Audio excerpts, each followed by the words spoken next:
Bonjour et bienvenue sur ma chaîne Hello Kim dédiée au tricot et au do-it-yourself en tout genre. Pour commencer, merci pour l'accueil que tu as réservé à ma toute première vidéo en facecam. L'exercice n'était vraiment pas facile pour moi, j'avais un petit peu peur à l'idée de la publier et finalement j'ai eu des retours plutôt positifs et encourageants, alors merci. Merci d'avoir pris le temps de la regarder, merci d'avoir pris le temps de liker et merci de t'être abonné. Et d'ailleurs, si ce n'est pas déjà fait, ce n'est pas trop tard. Ce premier essai positif me donne le courage et l'envie de continuer toujours dans la joie et la bonne humeur.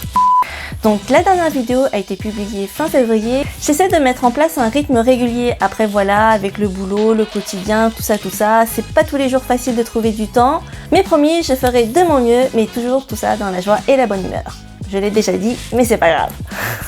Je le refais ou pas ? Alors, si tu as vu ma dernière vidéo ou si tu connais un peu mon blog, tu sais que j'en ai fait la refonte il y a quelques mois. Et suite à ce changement, j'ai lancé un petit sondage pour savoir quels sont les sujets qui t'intéressent, dans l'idée de t'apporter autant de valeur que possible. Alors, en termes de résultats, 70% des tricoteuses ont demandé des retours sur tout ce qui est patron et design. Et j'ai eu aussi 75% qui ont demandé des explications sur des techniques de tricot.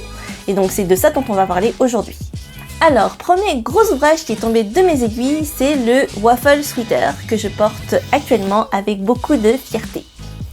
Le Waffle Sweater, il a été designé par Knitting for Olive et je l'ai commencé fin novembre, début décembre et je l'ai terminé à peu près fin février. Ça m'a pris à peu près 3 mois mais j'étais en mode multi-projet. Avoue que toi aussi tu multiplies les encours. Moi j'essaie de limiter à 3 maximum. D'ailleurs, dis-moi en commentaire combien d'encours tu as en ce moment. Non, encore mieux, on fait un petit concours entre nous.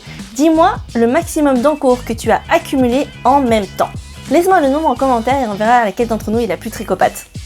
Mais revenons à nos pelotes. J'avais donc 2 autres cardigans en cours. Le premier, c'est celui de ma copine Barbara Craft & Fabric, le cardigan Andrea, qu'elle a fait pour We Are Knitters, et le cardigan Lantana de Morissette C.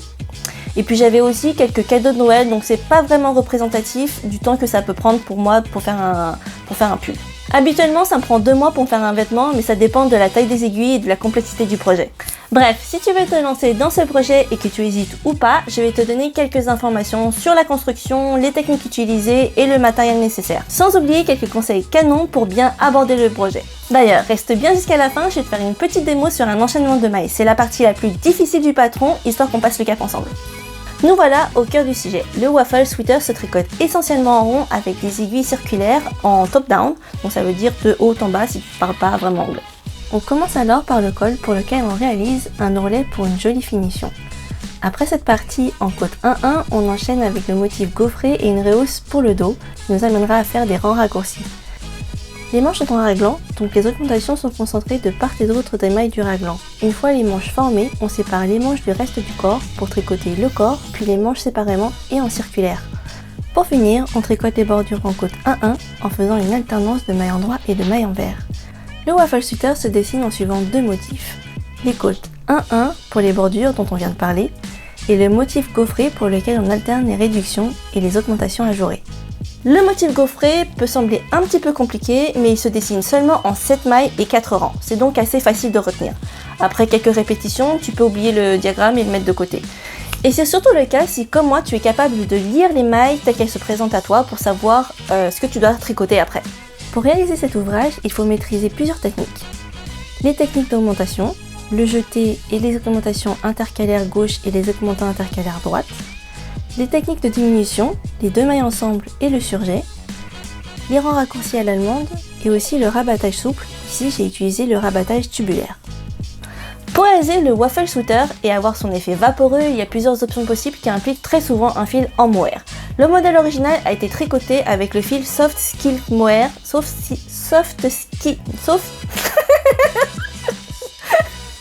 Le modèle original a été tricoté avec le fil Soft Silk Mohair de Knitting for Olive et il a été triplé. En fait, on tricote avec 3 brins en même temps. Tu as plusieurs options possibles en équivalence que je mettrai en description si ça t'intéresse. En fait, je peux pas. Globalement, il faut un fil en mohair un peu poilu mais pas trop parce que ça risque de flouter le motif. J'avais d'ailleurs fait plusieurs essais avec ce fil, l'Ingénua de Katia, mais j'étais pas vraiment convaincue parce que justement les fibres étaient trop longues. Moi j'ai opté pour la Kit Silk de Drops, ici en couleur rouille. La référence est 33 pour être exact. Pour la taille M, j'ai commandé 12 pelotes, ce qui est amplement suffisant. À la fin, il me reste 3 mini pelotes.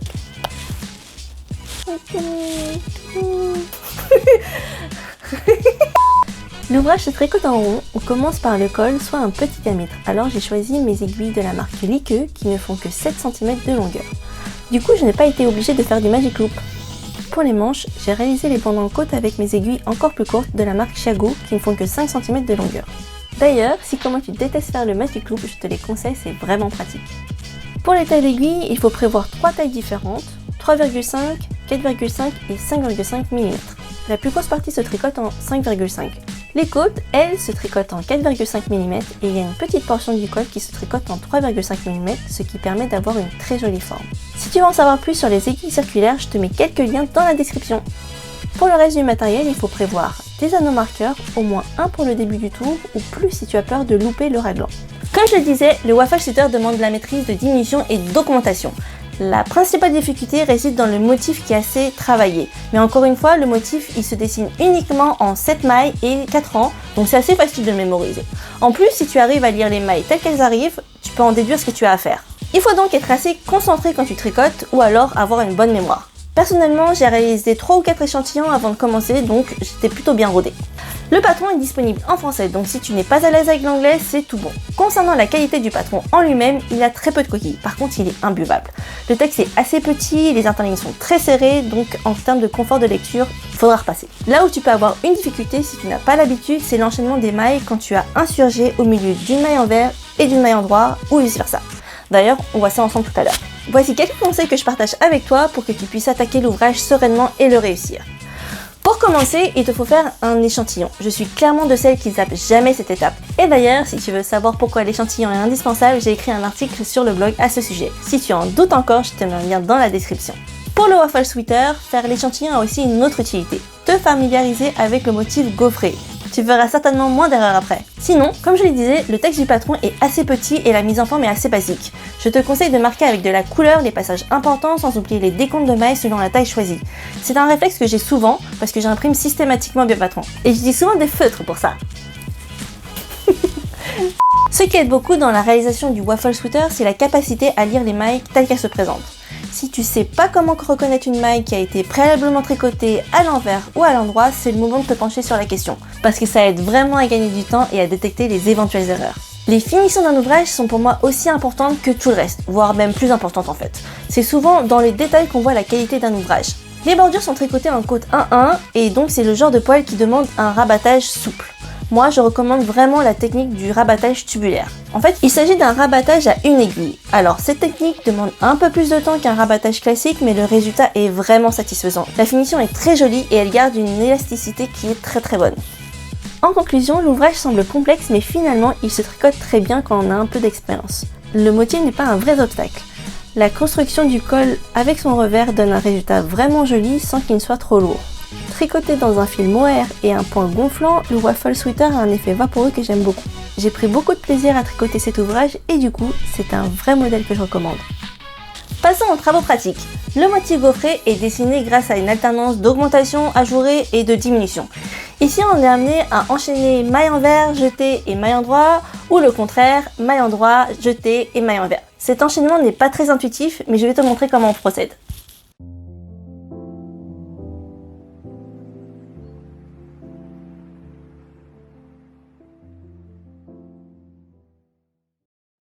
Pour ce tuto, je t'ai préparé un ouvrage en circulaire, en côte 2-2, 2 mailles envers, 2 mailles endroit. Et c'est sur la partie des 2 mailles endroit où on va travailler sur un jeu de diminution et d'augmentation pour pouvoir avoir le motif ajouré. Donc, pour la première partie, on va faire 2 mailles envers, un jeté et un surjet. Donc, je commence par mes 2 mailles envers. Une maille envers et une deuxième maille envers.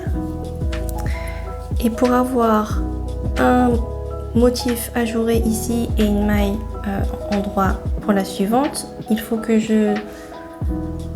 j'enchaîne un jeté et un surjet simple. Et donc ici, je vais aller glisser la première maille en gardant mon fil devant. Je glisse la première maille, je tricote à l'endroit la maille suivante. Et ici, en ayant gardé le fil devant, j'ai ici le jeté qui s'est formé avec la boucle en plus. Donc pour finir mon surjet, je vais aller récupérer la maille et la rabattre. Et ici, donc on a bien le jeté et la maille du surjet. Donc je repasse le fil devant pour continuer le motif avec 2 mailles envers. Et je recommence. Ici, je fais mon surjet, mais au lieu de repasser le fil derrière, je vais le garder devant. Et c'est comme ça que je vais former mon jeté. Donc je glisse la première maille, je tricote la suivante.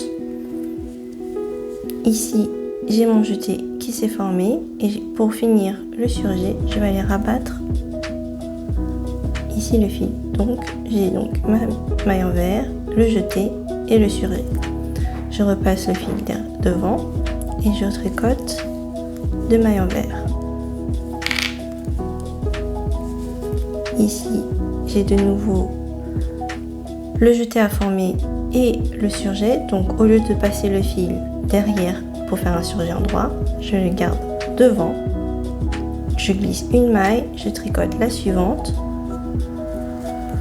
et je rabats la deuxième maille de l'aiguille droite.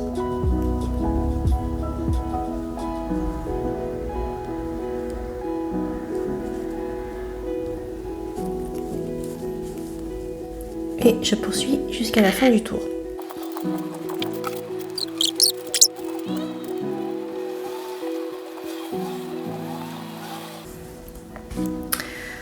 Donc, je viens de finir mon tour numéro 1. Je glisse mon nanomarqueur et ici, pour ce tour, je vais juste enchaîner 2 mailles envers et 2 mailles en droit en tricotant correctement le jeté pour que ça forme le jour.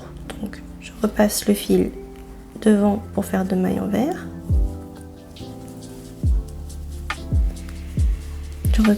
Je repasse le fil derrière pour faire 2 mailles en droit et ici on a donc le jeté.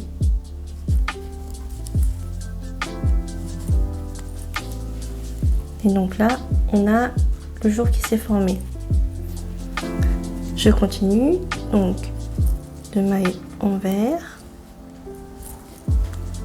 et 2 mailles en droit. Donc je repasse le fil derrière pour faire une maille devant et une maille en droit. Je repasse le fil devant, 2 mailles envers et je repasse le fil derrière et 2 mailles en droit. Et je continue comme ça jusqu'à la fin du tour.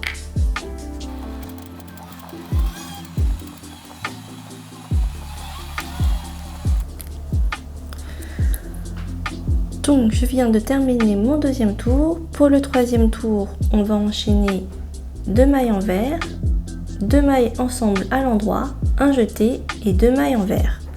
Donc je plisse mon nanomarqueur. J'ai mon fil devant pour tricoter les 2 mailles envers.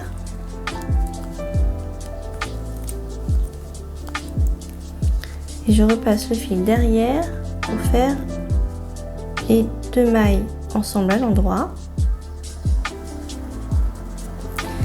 Et ici, il faut que j'enchaîne avec un jeté, mais depuis une maille pour tricoter à l'endroit et on a une maille envers qui suit. Donc, je garde le fil derrière et je vais aller tricoter le fil suivant, la maille suivante à l'envers et en passant le fil par-dessus l'aiguille et du coup ici j'ai le jeté qui s'est formé. Donc je fais ma deuxième maille envers et ici avec mes 2 mailles en droit je vais passer le fil derrière et je les tricote ensemble. Et ici pour faire le jeté, au lieu de passer le fil devant et enchaîner avec les 2 mailles envers, je vais garder le fil derrière et tricoter la maille suivante à l'envers avec le fil derrière, ce qui va créer un jeté. Ici, une boucle en faisant ça. Donc, je tricote la deuxième maille envers. Ici, j'ai les deux mailles à l'endroit que je vais tricoter ensemble. Donc, je repasse le fil derrière.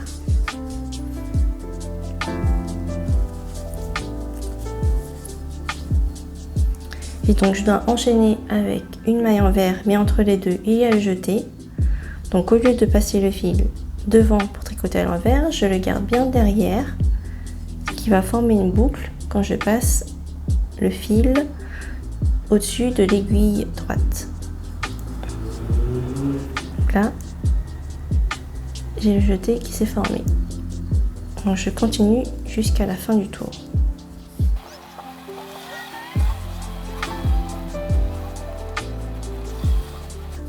Ok, donc pour le quatrième et dernier tour, donc on a toujours ce motif de 2 mailles envers et 2 mailles endroit.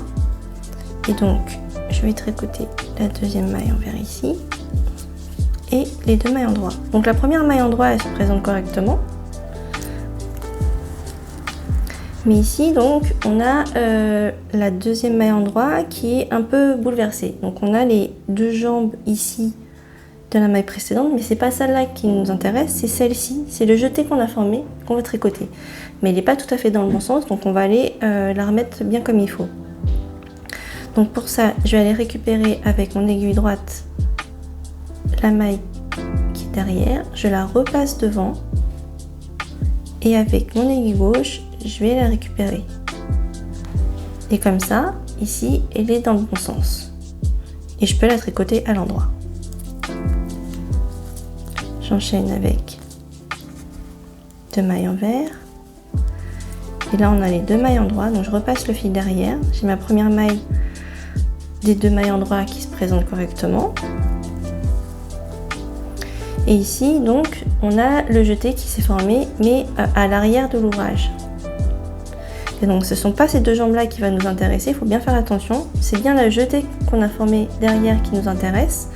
Et donc avec mon aiguille droite, je vais aller la piquer et la passer au-dessus de l'aiguille gauche.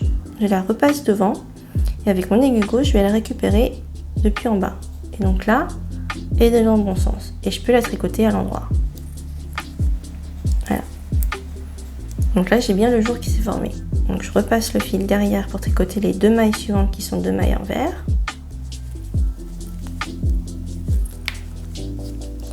Et pour tricoter la maille suivante à l'endroit, je repasse le fil derrière. La première, elle est normale.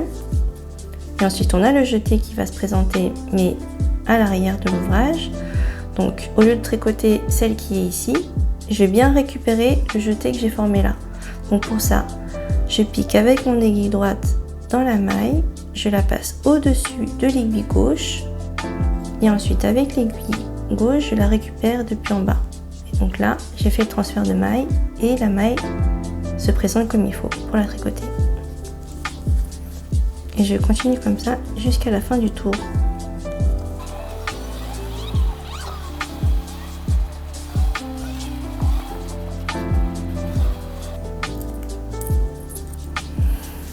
Et voilà, mes 4 tours sont terminés. J'ai bien les jours qui se sont formés en vis-à-vis.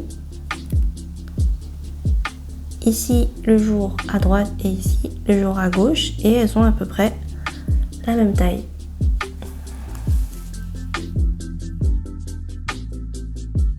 Si tu as un coup de cœur pour l'anneau marqueur que j'ai utilisé dans la démo, sache que tu peux l'acheter directement sur ma boutique Etsy. Et j'en profite pour t'annoncer le lancement de la nouvelle collection avec de tout nouveaux designs tout aussi mignons. Les prix sont à la baisse et les frais de port restent offerts. Je te laisse un lien dans la description pour que tu puisses découvrir tout ça.